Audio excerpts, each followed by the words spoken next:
Hello, you wonderful people, and welcome to another episode of Not Too Comic Book. This being a show where I talk about TV shows that are adaptations of comic books. For today's episode, I'm going to talk about Superman and Lois Season 4, Episode 4. A lot of really interesting things went down in this episode, so let's break it down. So, we have the return of Superman. Clark finally returns to his family, which obviously they're ecstatic to see him, but we kind of skip over like the next 3 weeks. Obviously, Lois ends up having her surgery. The reconstruction surgery ends up happening because I believe that's what was happening. And obviously Clark is trying to adjust to being alive again, but for him it's like it's a thing of not everything being the same, especially like he's like, right, I remember fighting Doomsday, then it went dark, and just that quickly I came back. It just feels like seconds. But for him, things aren't quite the same. There was an interesting point that people have brought up, or at least a conversation got brought up about, like, oh, can you just really just slap a human heart inside of Superman? And I mean that was a point they were kind of bringing up last episode. But also, like, oh, is it really? I never really thought about it too much about, like, oh, is it really that easy to kill like step on Superman's heart? It's like, well, his heart was heavily damaged, and I guess like maybe if you don't have Kryptonian, like. I guess like if you're not having your Kryptonian blood pumping through something, then your organs are just going to be regular organs. Just like I guess it'd be the equivalency of like you need the rays, the sun's radiation to be pumping through the body to make even your organs superpower. So I'd assume on a regular basis maybe his organs would be superpowered. Maybe, I don't know, just something I never really thought about. It's kind of getting off track, but still, it is interesting knowing that Clark now has limitations. Like, right, he went off with Jonathan to train, which I love that whole thing of Jonathan had to be extra with it, like, oh, let me fall back into this crevice and fly through, and it's like, whoa, pull up, Jonathan, pull up. He's like, or just smash on through, whichever way works for you. So he's having so much fun with it. And I also love that he got, like, it's like he made a reference, and he was kind of like, he made a Star Wars reference, and then like Jonathan got it. He's like, yes, you got it. He was just so excited because I think I remember like Jordan didn't get the reference, and he's like, oh, you've seen Mad Max Fury Road, and they end off like racing each other. But the problem, and it's very similar to Clark and Jordan, but sadly Clark's heart starts acting up and he crashes. I love later when Jonathan's like, yeah, he crashed after going like Mach 5. He's like, slow your roll, kid. It was barely Mach 2. But yeah, he has his limitations. He even talks about, he's like, out of one ear he can't really hear. He doesn't feel as strong as he was before, because I guess maybe it's going to take a while for Sam's, because even Lois brought it up. It's like, even though he was injected with Bruno Mannheim's serum, it's still a thing of, it was still a 60-year-old man's heart. So maybe if you had a more fit heart, it'd be able to compensate. So what does that mean going forward? Like, does that mean Clark will it still just take more time? It's been a couple weeks, and he still has the scar from when they he still has a surgery scar from the heart being transplanted and stuff, and his chest being closed back up. So it's like, will he ever be, and that's a concern for him. It's like, will I ever be who I once was? And he's like, oh, this sucks. And even Lois is like, did you just say it sucks? He's like, yeah, I think the wine's affected me, which is like, alcohol has never affected him before. So it's kind of showcasing, like, it's an interesting parallel considering, like, his kids are half human, and, how that presents an opportunity for Jordan to not be as affected by kryptonite. I'm wondering now, having a human heart, will it have that same effect for Clark? What does that mean for his physiology all across the board? Like, does that make him more human now? Or it just seemed like it put like a debuff on all of his powers in general. I mean, he can still go, but if he pushes himself too hard, like, his heart will give out.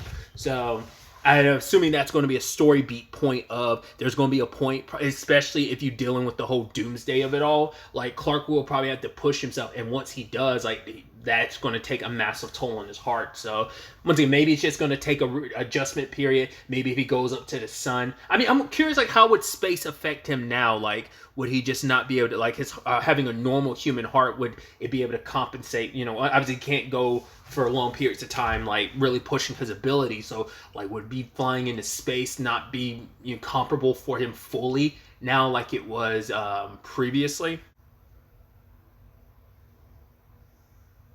And obviously it's a neat, not neat, but the interesting parallel is that Lois is going through the same thing of kind of like,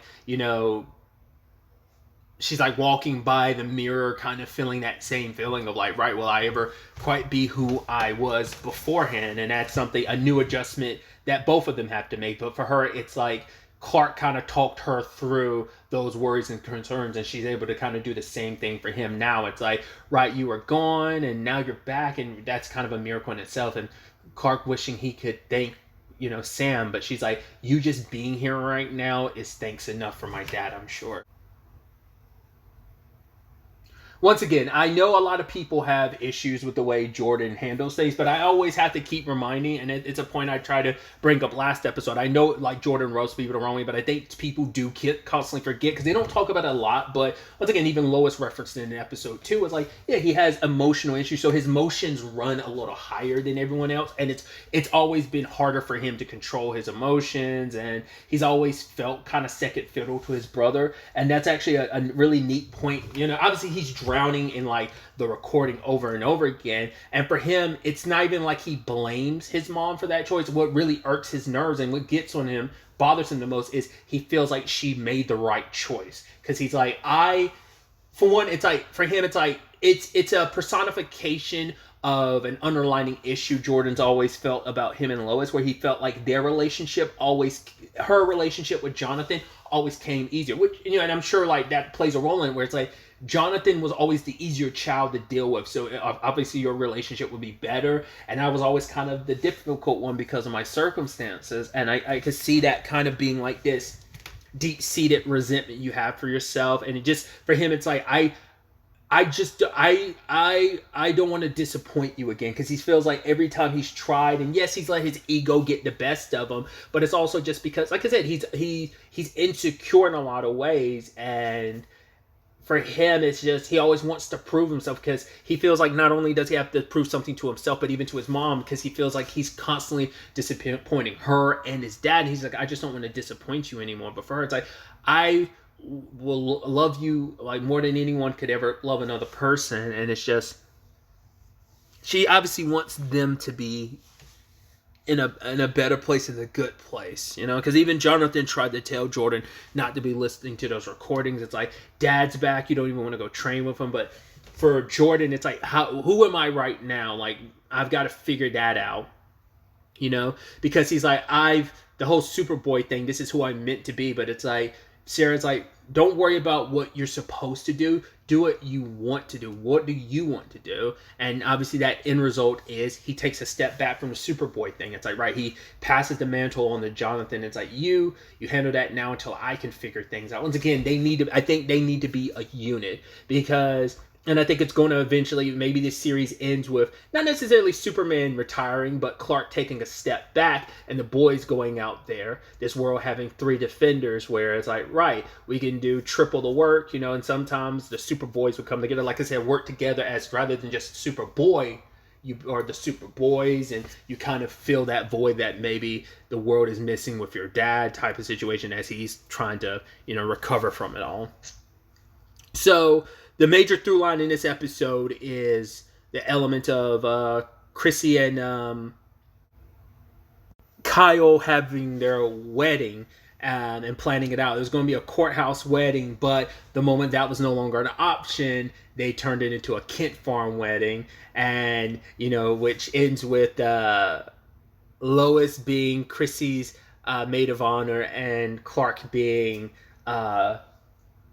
Kyle's best man, which I'm like, having Superman as your best man, which I love the whole, like, just like the uncoordinated, like, they're trying to dap and then like high five, but it's like they're just all sync in that regard. I also love the whole thing of like, it's like, oh yeah, I've got the plug-in grills. He's like, plug in, as in inside. He's like, take me to them now. And it's like, Kyle's actually impressed. He's like, all right, the taste is actually really good, because obviously we know, like, the concern was, because it came up last season about like Clark not being good at grilling. So I can understand Kyle's reservations, but it is a beautiful event. Obviously, it comes with its complication, because we meet Chrissy's mom, who's a little judgmental. It's like, oh, dad's not here. It's like, oh, he couldn't get off of work. But like, it's like, Kyle's like, oh, I thought your dad was sick. And then Chrissy kind of nudges him, and then like, they don't really get into it too much, but I mean, they kind of hint that, like, right, the marriage isn't the greatest just because they got, her mom and dad got married out of obligation because she was like 19 and she was pregnant. So it's kind of like, this is the right thing to do. So,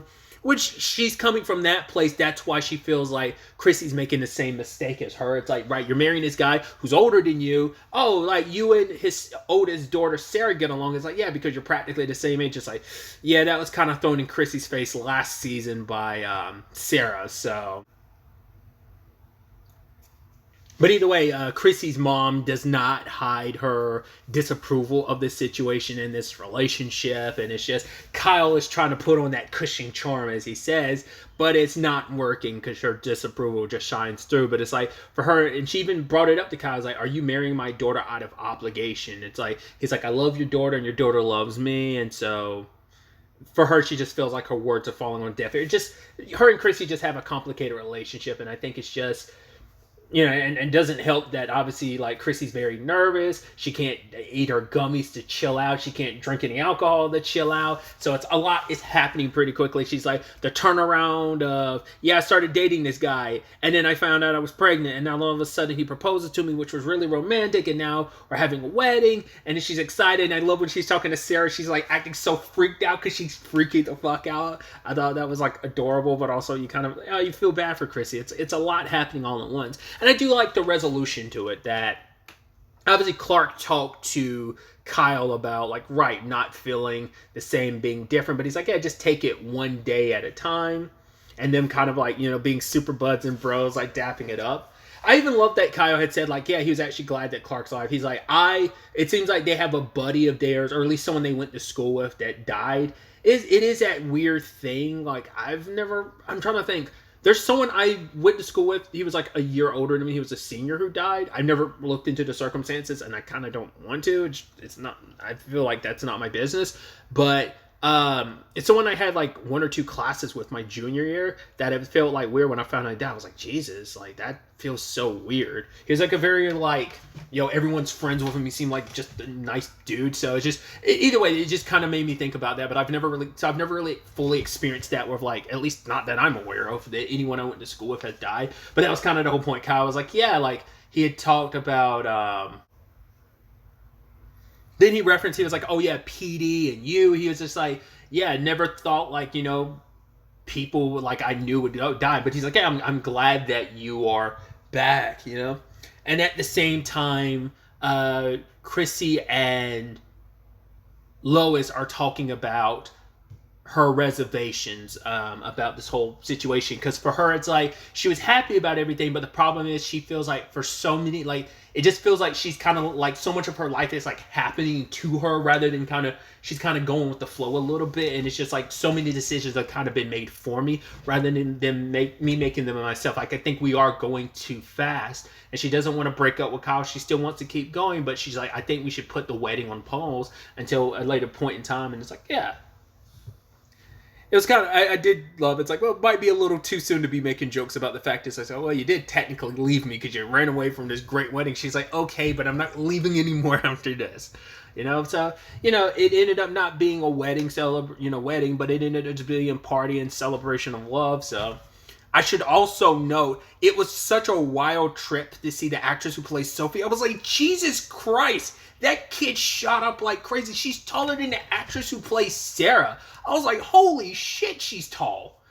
I mean, once again, we've seen her grow. Like, this show's been, like, this was over 3 years, because the show didn't start, like, I know they're still filming the episodes in 2021 because it was still during the pandemic, so they had to take a big break to kind of finish filming, like, the rest of season 1. So they might have started, because the first season dropped in, like, January of 2021. So at most, they were, like, filming in, like, late December, maybe late 2020. So it's like, dude, like, she grew that much in like less than 3 years. That's insane. I had to rewind and double take because I was like, wait, what? I was like, no, that's definitely the same actress. I was like, holy shit, did she grow tall? That's insane. I also love Coach Gaines being like the DJ, and I love the music choices, and Clark being like, oh my god, those are classics. But then, like, Kyle being like, oh, you don't have any Blink 182 or something? And I love that he mentioned another band, and then Coach Gaines is like, why you want to go and ruin your wedding with that? Like, it's just, I love it. I love that guy. I just love the little way they interjected him. Obviously, he's not in the season as much, outside of school, but just the little things they added him in for, I just love it.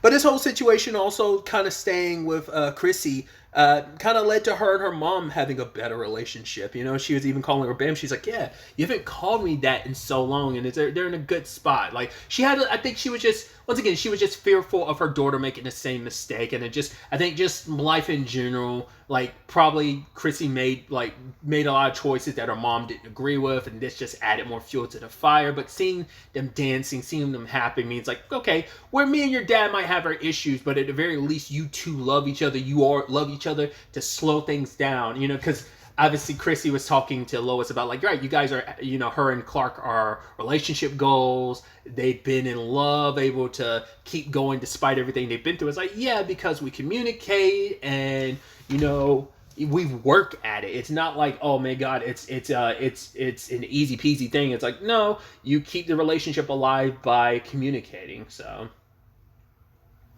there's also, what was her name? Cheryl, or, Cheryl's her real name, but it's Gretchen, was her fake name. She did not know that Sam had died. It's yeah, unfortunately, I tried to bury your father alive, but then Lex had that thing kill my dad, and she didn't know. Because regardless of it all, she did actually come to kind of like Sam.